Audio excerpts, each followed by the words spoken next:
Rennie Harlan just stops and he goes, I love Stellan Skarsgård. As well he should. That's all that came out of his mouth. I love Stellan Skarsgård. I'm like, I get it. In a previous part of the commentary, Sam Jackson's just kind of said, yeah, he's the best guy here. He's just great, and he is. And just the way he delivers that line of just flesh and teeth. He really just like sinks his teeth into it, and I've just never noticed it before. I've just gone back and watched him say it again and again and again before this.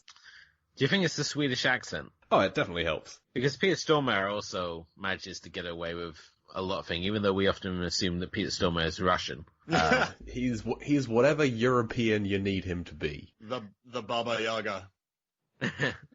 Yeah, I'm always posted to Skarsgård or I see Peter Stormare in film. It's always an exciting occasion. And I love the fact that with this scene, when you originally offered it to myself, I wasn't think too much of it. I thought, oh, that's just an interesting enough scene. But when you start really looking at the sequence here and you start noticing who the real sort of key players in this conspiracy are, because obviously Susan McAllister and Jim Whitlock are both, they've gone against the code. They're secretly boosted the intelligence of these sharks, we find out later. And you can tell that they're operating on a different pathway to everyone else. Everyone else assumes that, we're all following by the code and isn't it amazing this work we're doing? And they're not really questioning, why these sharks are so smart, even though Carter Blake's obviously raising questions like, why are these sharks swimming backwards? Why do they recognize that gun?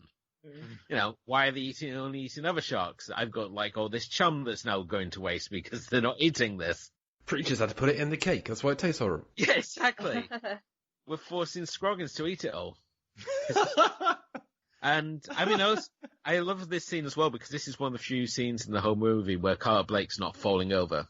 Like every scene in the movie, he's just throwing himself on the ground constantly. He can't seem to go 2 feet without throwing himself on the ground. That wasn't all intentional. Part of that was accidental, just because the set was so wet and slippery, and they just kept it in.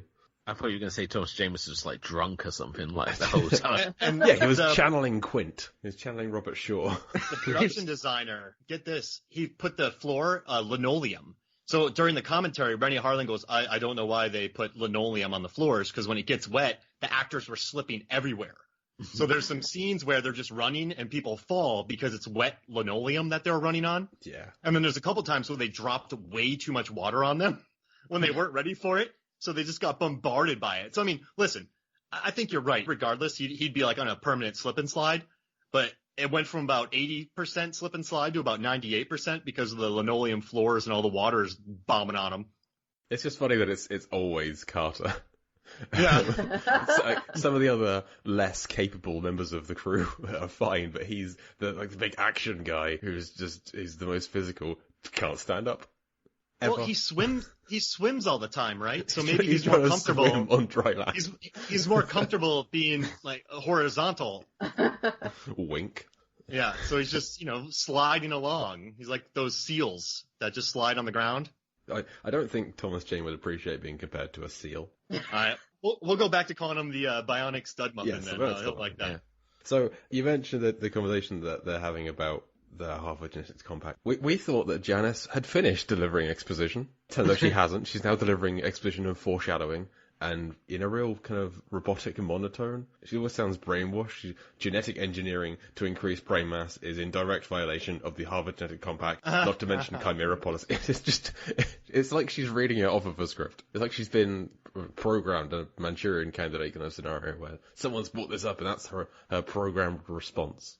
I think she's speaking to the funder, so she's trying to dissuade him. The whole time, though, Jim gives, zero about what... And when this is all going on, he gets zero. But then this is a man who's from when he's introduced, he's just shown as a man who's going against God because he pisses into the wind. Thank you. Yep. It's damn, what God wants me to do. I'm going to piss in the wind because this is what I want to do. And it's the same when it comes to this program. He's like, I don't care. I want these sharks to deliver the results I want. So I'm going to increase their brain mass and damn the results. And I can't tell whether he's sort of the instigator or Susan's the instigator or they're both responsible for it. Although I would say that, seeing how the audiences reacted to Susan, that I think everyone sort of blamed her for the whole situation, so. Well, it's because Jim dies early. If Jim was still alive at the end, they might have had the same kind of issue there as well. She kind of pulls a boss move on him. Sorry to jump on you. When they're doing the testing on the sharks, he's like, we're doing it too early. She's like, I don't care. He's like, we need trials. She's like, we're doing it now. So I guess they established a little bit of a hierarchy there. Oh, but it's so weird, that scene, because he's offering to take her for a drink, and then she's suddenly pulling the boss card, and it's like, finish one conversation before you start another. And it reminded me of Jurassic World, the relationship between Claire and Owen. Yes. Yeah. He's a bit of rough, Owen's a bit of rough, and, she's the money person, and Susan's obviously the, established scientist. So, they got the status shift there. He's the killer animal wrangler, as is Owen Grady. He's stupid enough to jump in a tank with a Mako shark to get a number plate, which I'm sure at some point it would have dropped. Tiger shark. Yep, yeah, that was Tiger Shark, but also that we established in a previous chapter, not released yet, that they had to get the license plate out, otherwise one of the sharks might have choked on it, and they don't want to lose a $50 million shark to a license plate choking. So you think it would have choked on a license plate? It might have done. It's not worth the risk. It's not sharks worth are just the basically risk. A big vacuum of teeth where they just inhale everything. It's where you find like boots in like basking sharks and stuff. Well, there's a deleted scene where they're talking about like these normally sharks are like trash compactors. So Jim's saying this. It's about a 5-minute monologue. And he just kind of says, listen, but these Mako sharks, if they get anything other than sharks, which have, like a license plate, it could all go awry. So that's why they had to do it. And that's a lie, but I want this scene now. I'd like to think the listeners at this point know that if you start a sentence with, there's a deleted scene that says, they know it's a lie. We're 7 episodes in, it's happened, 15 times at this point. So That's right. It's worse still the fact I'm sitting there going, what, there's a scene where he attacked you with a cake? It's like, why do I not remember this? Because it's all in Mark's imagination. They always are. His version of the film is 4 hours long with all these deleted scenes put back in. It really, I see and it I all. want to watch it. I still want to watch it. Paul Giamatti's in it. It's like Lagan, the Indian musical that's 4 yeah. hours long. It's just Deep Blue Sea, the musical. Yeah. So Kim, what's your history with Deep Blue Sea? When did you first see it? Deep Blue Sea was my first horror movie. Oh, nice. Yes. So I finished watching, the reason why this movie is so, impactful for me is mostly because I watched this by myself. It was, the first time I watched a horror movie by myself in, those old TVs on, VHS. And then I watched it, and I got so scared, I was shaking watching Deep Blue Sea. And then I think back to it now, and I'm just like, oh my goodness, I can't believe it. Do you remember what scared you? Don't say the sharks. It's just shark sequences. It's just shark sequences. Every time even now, we were talking about 47 Meters Down in our other episode on movies and tea, and whenever I talk about it, it's always I enjoy the jump scares of having right now I'm smarter, I guess, and I expect these things because I watch more movies. So when they're planning a scare. But then I have this really great ability to work up my own imagination and tension, and then I get really worked up. So when it happens, I get really scared. So yeah, I mean that's pretty much that. Well, that makes sense though. You have the surprise kills in there. You have the gnarly one that happens to Janice. I mean, there's some pretty mean Jim gets wiped out. It's kind of scary stuff. I mean, you have sharks, you have water, you have you're stuck there in a single location, and there's some pretty gnarly, intricate kills in this movie, so I can totally see that shaking someone who's younger. Yeah, I mean, 99 I was what, probably watched this in 2000, so, I mean, I was 14, something like that, so 14, 15 when I saw this. And there's some pretty surprising jump scares as well, like Russell's death and Scoggins. Yeah, so yeah, I can see that.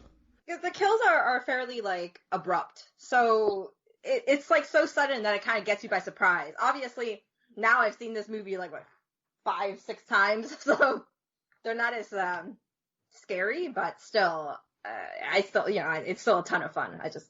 I think that's where my love of shark movies started. Oh yeah, that's awesome. That's what we like to hear. What about you, Elwood? How did you first come across Deep Blue Sea? I saw this when it came out in '99, which, as we all know, was the greatest movie year.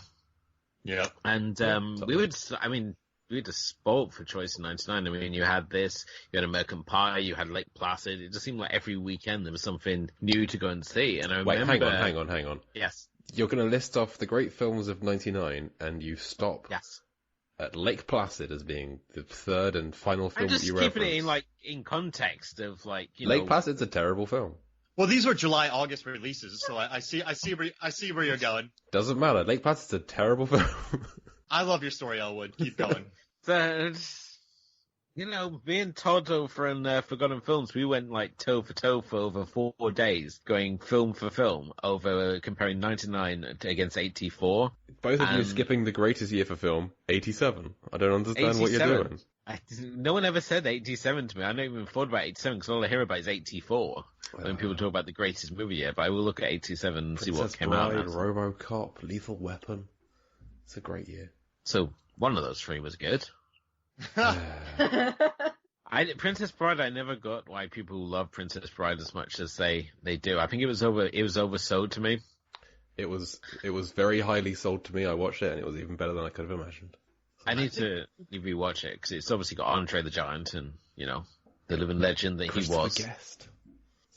And Mandy.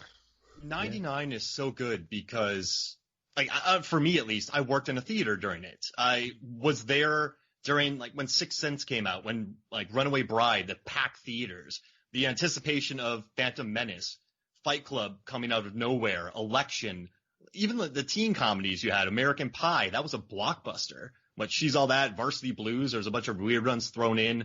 So, I'd say 99 stands up there. Deep Blue Sea, The Mummy. I don't disagree. 99 is a great year for film. Magnolia, Eyes Wide Shut.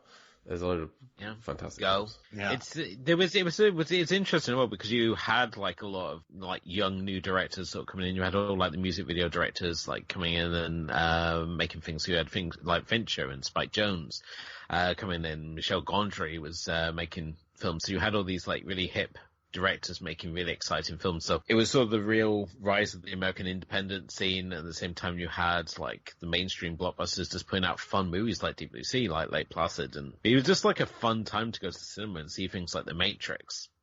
Oh, The Matrix, yeah. And it was, as I said, I remember Deep Blue Sea coming out, and I was so excited when I saw all the trailers and stuff because they all looked really exciting. And I remember going on their Flash website, which was a new thing at the time. You could go for Aquatica on level by level and see all the different bits on the website. And when this film came out, I remember it being in college on the Monday, and everyone wanted to talk about was how good Deep Blue Sea was and all the deaths. And it was surprising that no one mentioned about Samuel Jackson death. That one was kept really under wraps, so real credit to everyone back in 99 for that. The only one that people talk about was Scroggins' death, with the legs float off and twitching. Oh yeah, the twitch. That was the one everyone wanted to talk about. But when you have that opening scene with the shark burst through the boat, that gets me every single time. Because you think it's coming, and then it just comes out of nowhere just when you've given up on predicting when it's going to happen. So every time it bloody gets me, that shot does so. If anybody ever gets bored, there's a book that Brian Raftery, he's a huge Deep Blue Sea fan. He wrote a really great article for Wired about it being the best shark movie ever made. Read it. It'll make sense. It's not clickbait. He makes a good case.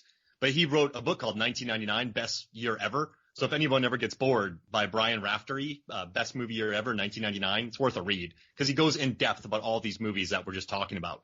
I'm not making any money from this. I'm just a big fan of the guy. Speaking of the best shark movie ever, I think we'd be remiss to have Elwood on and not just hear him just mention his thoughts on the Jaws franchise. And I'm just gonna kind of trail off and let him pick up this thread. Yes, Jaws 2 is my favorite of the Jaws saga. I love Jaws 2. I like that you said that because when I grew up, Jaws is my favorite film, Deep Blue Sea is my favorite movie, Jaws Revenge is my favorite flick. But Jaws 2 got me because it was teenagers out on the boats at the end. It was kids in little catamarans with this giant shark. I love Jaws. But at the end, Orca is just a great moment of characters. But I got drawn more into it as a kid, watching the kids out there being hunted, if that makes sense. I think when you look at Jaws, because Jaws for the first half is a straight up horror movie. It's an absolute masterpiece of direction. But to saying when you if you complimenting Spielberg, it's just a moot point. There's nothing to really say. Yes, he's a great director. It's like saying Kubrick's a great director. We know already. And with Jaws, the real sort of masterstroke is the fact that it's just from being a horror film into an adventure movie in the second half, where we're on the Orca and we're, with the trio and we're hunting the shark and it's this big adventure that we're going on. And with Jaws 2, it just focuses purely on just the horror element, and it just sort of knows that because it's a sequel, it's going to come bigger and harder. And we have the whole catamaran sequence. We have the shark takes out a helicopter. Brody is basically taking on the Quinn role of just being like now obsessed with destroying the shark. There's just